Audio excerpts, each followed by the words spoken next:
All right. Welcome back, kiddos. We are on the next lesson. So, we're going to look at this week's lesson, and it's learning about lines. We learned about curved lines last time. Now, we're going to learn that buildings have lines. Let's check it out. What buildings did you go into yesterday? ¿Qué edificios visitaron ayer?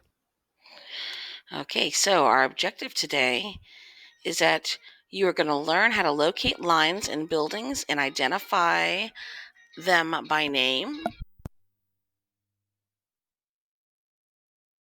You're going to create a picture for extra credit of a house using a mixed media collage.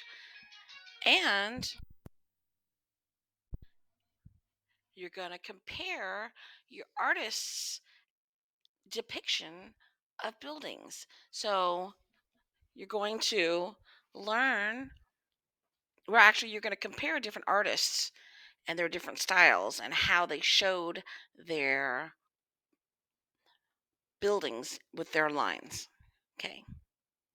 So, lesson 5 teaches us we're going to be learning that there's vertical, and we know that vertical, horizontal, and diagonal lines are used to create buildings in artwork too.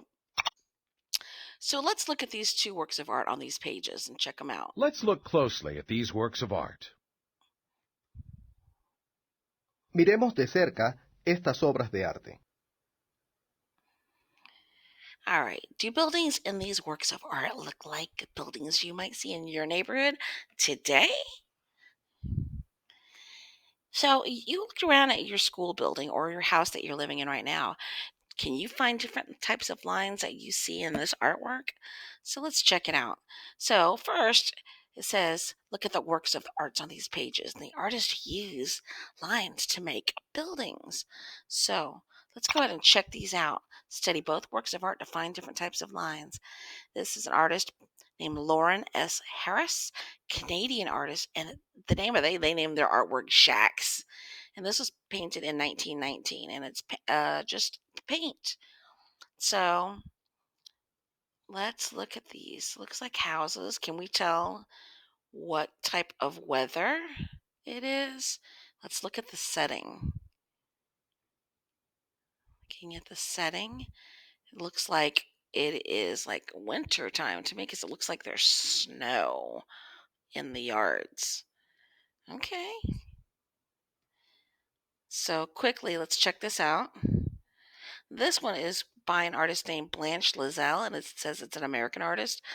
And then it says the Monongahela at Morgantown. I don't even know if I'm pronouncing that right.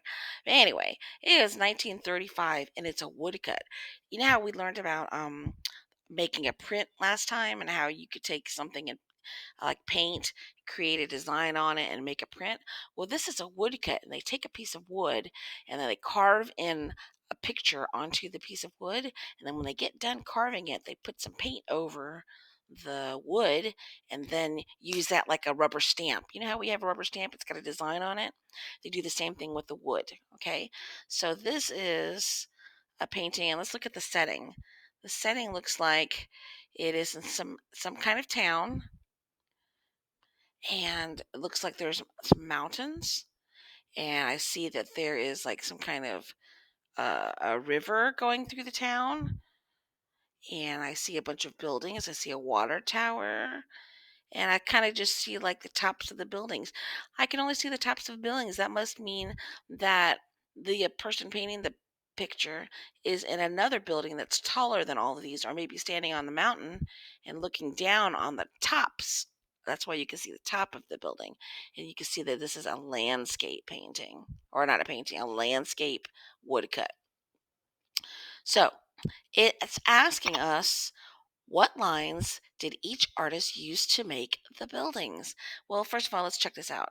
I see lines. What kind of lines to make the buildings? Okay, now I'm not going to get distracted and look at something else. Specifically ask what types of lines. I see straight lines. These are vertical. Vertical lines are lines that go up and down. I see a lot of vertical lines. vertical lines in the background, vertical lines. I also see horizontal lines, horizontal, the ones that go side to side, especially in the back here. You can see the horizontal lines on the tops of the roofs up here. I also see vertical lines in the chimneys and horizontal on the tops. I also see diagonal lines. See this? These are diagonal lines because those are lines that go sideways. I also see horizontal lines on the wooden parts here. You see horizontal, vertical inside the windows. You see the diagonal lines on the roof. Okay. Horizontal. It's not part of the building, but it's actually the yard. But you see all these horizontal lines for the fences that are going all the way around.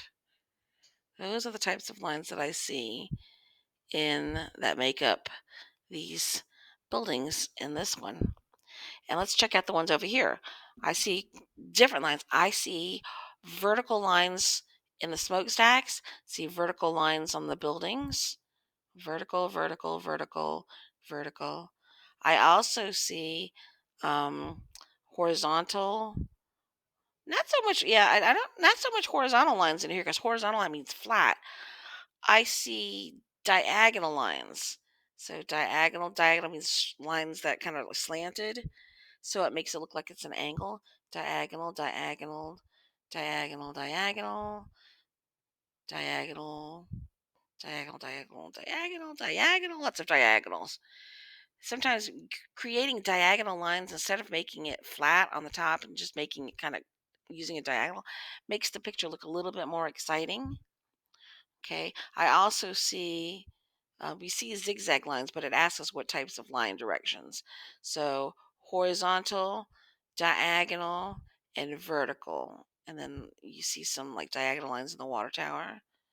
See some curved lines back there, but it wasn't asking us about there, it was asking us about the building. Cool. Let's look at the answers real quick. Vertical lines form the top of the building walls. Horizontal lines form the tops and bottoms of the buildings, right? Windows and doors also have vertical lines. Some roofs have diagonals. Exactly what we were talking about. So let's check this out. These are how lines that we're looking at this week. Artists use vertical, horizontal, and diagonal lines to make pictures of buildings. It's like playing with blocks. You arrange the blocks to make something, and in art, you rearrange the lines and shapes to make something. Remember, vertical lines go up and down, horizontal lines go sideways, diagonal is like a slide. How do the parts of a building come together? ¿Cómo se unen las partes de un edificio? They come together just like I said. They put them together to form them to make things. So, if you were to draw the different parts of a building, think of the parts most buildings have. Draw the parts with on some paper and notice the different lines that you used. Okay, you don't have to do that. That's just an exercise. Here's an exercise where a child made. Trisha Scott, age 6, she created a collage where she cut things out and she glued things down and how she used her different lines to make buildings. I see that she's used popsicle sticks to make vertical lines. Then she glued them on top of construction paper. There's like a rectangle. Then she cut out this trapezoid piece. She can make it a triangle and cut the top of it off and it becomes a trapezoid. She's used some glitter. She's glued some things down, made some popsicle sticks down here. And that's we call it a mixed media when you use a lot of different things. Okay. So if you don't have the designs, you do not have to do it on paper. If you have the designs on paper, it would be nice if you could create your building out of construction paper and to glue it down, and that it makes it a little 3D, and that's really good. If you have the supplies at home, do it. If you have old magazines, cut it up, glue things down. If you don't have any of those things, then you can go on Dojo and you can create a drawing with it using the digital tools. So, what could you use to make lines of a building? So you could, for extra credit, start with a piece of cardboard or construction paper or a piece of paper or just that blank screen on the dojo. Use different things to add different lines to add different buildings, add windows, doors, and roofs. This is just an example of the things that you could use. Here's someone actually cutting things out and gluing things down and making their own building. It doesn't have to look like this. What could you do to make a unique building? You could draw it if you wanted to.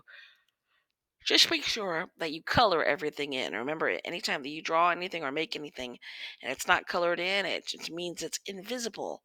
Just like in the cartoons, like this. If you saw something like this in a cartoon, you would think that it was like invisible, like Wonder Woman's jet.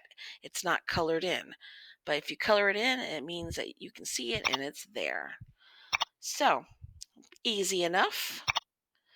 What kind of building did you create? Kind of lines did you use to make your building? If someone were to ask you these questions, you should be able to answer them. Who would use the building like the one that you made? If you could design another building, what would you do differently? So be prepared to answer those questions anytime What you kinds create of lines are artwork. used most often in buildings? It depends on which buildings. But like I said, be prepared to always be able to answer questions when you create your artwork afterwards. You are done with this lesson. Wait to see you next week. Don't forget to go on there and complete your quiz while it's still fresh in your mind. Have a good day.